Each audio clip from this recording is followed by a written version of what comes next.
On this episode, I talk with an amazing agency owner who's grown his agency to really big and in a very short time for really looking at the trends. And so we go through how can you identify the trends and what do you actually need to do in order to do that major land grab and really separate your agency from everybody else. It's a really cool story. I hope you enjoy.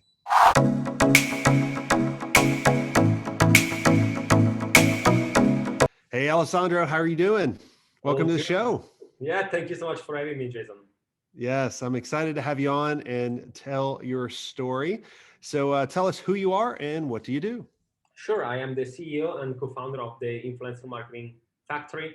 We are a global influencer marketing agency. We specialize mostly in TikTok, YouTube, and Instagram.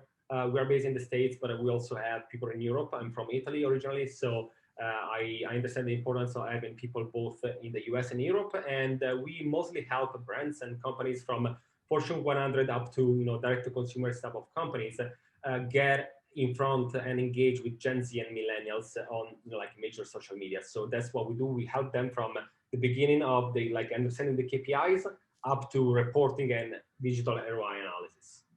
That's awesome. Now, how did you get started? Started a couple of years ago, so the agency it's like fairly new. Started no funding, no VC, just a couple of people, both Italian immigrants. We started as a new journey, and we understood before I'd say anyone else at least like one of the few agencies that understood the potential of TikTok back in like late 2020, early 2019. A lot of other agencies and companies were still thinking that like TikTok was this kids app. It was just something for lip syncing and dancing. But I was a big fan of Vine, and it was discontinued. But I was so in love with it. When I saw TikTok and was watching so many videos on YouTube about TikTok compilations, it was a different environment. It was a bit more cringy, let's say that, with furries and gamers and everything. But I saw big potential. I was seeing Instagram going down in terms of organic reach, and TikTok was giving the opportunity in a really democratic way to give like in a meritocratic way to everyone to get the spotlight that they deserved. And so we said, let's really focus on that and invest on that. And we have done that. We started growing. We started getting amazing clients on like Sony Music, Universal, Warner Music Group, and then we got Google and some others, amazing brands. And yeah, from two people now we're 20, again, between Europe and the States. And so again, it started like, just totally like organic, and we're still growing in that way. And I'm so proud of what we have achieved so far. Tell me, a lot of people listening want to understand, because there's always new shiny red objects out there. Okay. Yeah. And so, kind of what you described is going after this shiny red object and it actually working, which is amazing. So, and there's always, new apps coming out, like Clubhouse is out and everyone's talking about it and, saying, oh, that's the next big thing and all that kind of stuff. So tell me kind of the story about how did you go, all right, let's go all in on this Yeah. and not just get distracted by all those other things. And Yes. then how did that turn into landing the Fortune 100 companies that you're talking about? Because a lot of people are going, well, how do you land some of these big brands? Like everyone, like I remember that's how, my agency brain worked many years ago going, man, how does this one company get, to work with Coke? And how does this one Yeah. company get to work with Home Depot and that kind of stuff? And then, so tell that story a little bit. Yeah, of course. I have to say that I have to mention that I've done many years as a growth hacker or growth marketer, as you want to call it. So it's a lot of like out of the box marketing ideas. It's a lot of like data scraping, SEO, both like white and black and gray. It's understanding how you can be on a budget and still get amazing results without having maybe millions in your pockets. Because when we started, we started seriously like with zero in terms of investment. So you have to think about like, okay, what is the typical way? We don't have the money to do that. How can you start in a different way? And so, to be honest, like I spent a lot of time in doing SEO since day one, and thanks to that, we got the majority. Like we get 95% of our clients, maybe now 90 because a lot of it's retentions and word of mouth. But we got those thanks to SEO, good positioning, referrals, be positioned well on listing, I mean, now just today we are fourth on Google for influencer marketing agency. And again, we started 2 years ago. If you look for TikTok influencer marketing agency, we are second in the US. So what we have done is that when we saw that opportunity, especially for TikTok, we created a landing page and we started doing some backlinking, and the competition was zero, right? Like no one had a landing page about TikTok, and we went all in. We had nothing to lose. We were not like in these from 50 years, and neither from 10. We were started from a few weeks. So we said, why go? Yeah, I mean, we were doing Instagram and YouTube, of course, but it was so competitive. So we said how we can get like an advantage on that and getting on SEO where no one is bidding there. That was TikTok. We did our landing page, easy one. We created some really good backlinks. I've been also working a lot with journalists, giving away information for free. That's why we have been featured on a lot of publication, Reuters, Wall Street Journals. I personally also write on Forbes and many others. We got on Week and so on. So, those really good backlinks, Google understand that they are valuable, and you start getting the right positioning. And what happened is that managers in these big companies, what do? They are people after all, right? So they go on Google and they look for a solution and they find you. And then after that, you start creating case studies, you build up your credibility, your awareness in terms of branding, your positioning. And after that, if Sony is doing something, Universal Music and Warner Music Group are gonna look at that and say, hey, they are doing this. Can we do that? They do some digging and they find out about the company or the agency behind that, and you start growing. So it's step by step. It's super long. It's super sometimes starting and takes a lot of energy. But again, if you start from scratch, I think that SEO is still an amazing way to start, especially if you don't have a budget. Well, I think it's really, really smart, right? Like you saw, and like you said, there's nothing for you to lose. Like, let's just go after TikTok. There's no one doing it. And especially if a big company comes to you for TikTok, they're going to want Instagram and all the other ones, out there. So it's just a really smart strategy. And I like how you systematically, went through it.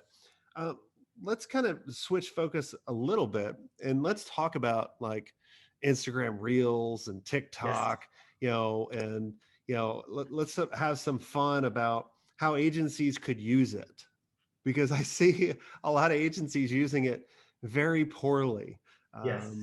So let's talk like what's working, when it comes to that, developing that kind of content or content strategy around it. Definitely. Yeah, good question. I can see a lot of companies that are trying to understand the differences. We have just released 1 week ago an infographic about Instagram Reels versus TikTok. We have scraped and analyzed the 60 active influencers on both platforms that have, uploaded at least 9 videos. And what we noted is that in terms of the average views, it's pretty the same in terms of of course, there are some people getting 15 millions, others a bit less, but on average, we saw the same.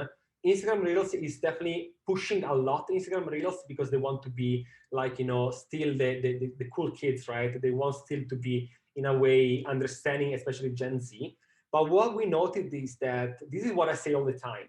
Instagram Reels, it is still, in my opinion, even if it is pushed, Instagram, it is still network oriented, so you follow your friends and friends on friends, but at the end of the day, it's mostly about the people that you start following. While on TikTok, it's a sort of inverse funnel. No matter what we are following, you're gonna see all the time new content, amazing content from people that you do not follow based on the content that you like. So it's more content oriented. That means that what we see is that we can see on TikTok a better engagement in terms of community. Whenever you go to a TikTok video and there is a trend or there is a meme on that video, you're gonna find tons of people commenting on that and making references to maybe a subreddit that they saw some time ago, or they're talking about now the GameStop, everything that happened there. While on Instagram, it's a bit more still on the likes, but the comments are more I don't want to say didascalic, but they have less engagement and community type of things. So again, they are pushing a lot on that, but TikTok, the big difference is the strong community. So brands, I think that they should understand that difference. What I say all the time is that if you're a brand, you cannot expect to take a YouTube video, cut it, put it in vertical, and put it on TikTok. It's a different medium, different demographics, different type of user experience.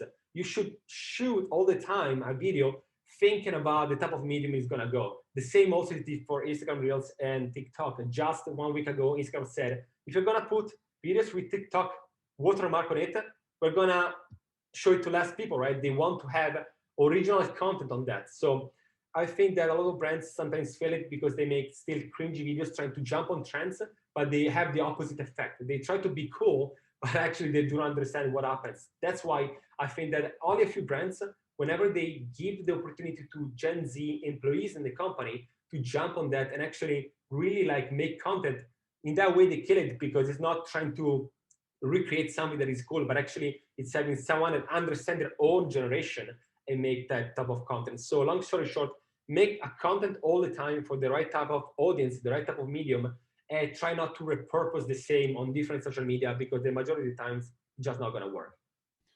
Yeah, it's kind of like doing a commercial for CNN and then running that same commercial on the Cartoon Network. Yeah, Uh, exactly. it's just People, like, or Nickelodeon. I mean, yeah, like, people are gonna be like, what is exactly. this? Yeah, same, exactly. Awesome. Well, this has all been great, Alessandro. Is there anything I did not ask you that you think would benefit the agency owners listening in? I'd say try all the time to understand what is trending. Like not only, of course, reading the different newspapers out there. Whenever you read the news, it means that it's already happened from a month, in the communities. Go on different apps, go on the App Store, like, and see what apps are trending, what is gonna be the future of things. Whenever it's possible, talk with Gen Z and millennials to understand what is really happening in the background, behind the scene, because they're gonna go and look for the next app. Right now it's TikTok. What is gonna be next? Personally, I'm watching a lot closely what is happening in China for social commerce, and I'm pretty sure that we all know what is happening there. Like started already 2 years ago, it's gonna be now in the US, and after in Europe, and then after in Latin America. So instead of just watching what is happening on in the US and only closely reading the newspaper, try to get like really in the work in progress, talk with people that are creating the next trends. And if you jump on those, you're going to be, as we have done in the past, the agencies are going to not just understanding those, but understanding a blue ocean market, getting there before the others, and you're going to have a super competitive advantage. So yeah, listen, read a lot, talk with people, do surveys, get in the game there, because the time that you see that in a newspaper, it's already old. I love it. I love it, man. And what's the website people can go and check you guys out? Sure, they can check on the influencermarketingfactory.com. It's our website. They're going to find different case studies. We also try to keep up with different blog posts about, of course, TikTok, but also now more and more on social commerce. We're going to also work now on our reports. So yes, that is, I think, the best way to do that. And if they want also just to connect with me, they can find me on Instagram with Alexeidos. That is my username if they want to, and I'm always open to get, if they have any questions, super happy to help anyone that wants maybe to start agency, or some young people that want to understand more about what does it mean to be an entrepreneur. Awesome, man. Well, thanks so much. Go check out those resources. And if you want to be surrounded by amazing people that can see the things you might not be able to see, that understand the agency world, and you want to be in the know and really see those trends, I would like to invite all of you to go check out the Digital Agency Elite. This is our exclusive agency owner mastermind where we're constantly scaling faster, we're growing and having a lot of fun. So make sure you guys go to digitalagencyelite.com. And until next time, have a swank day.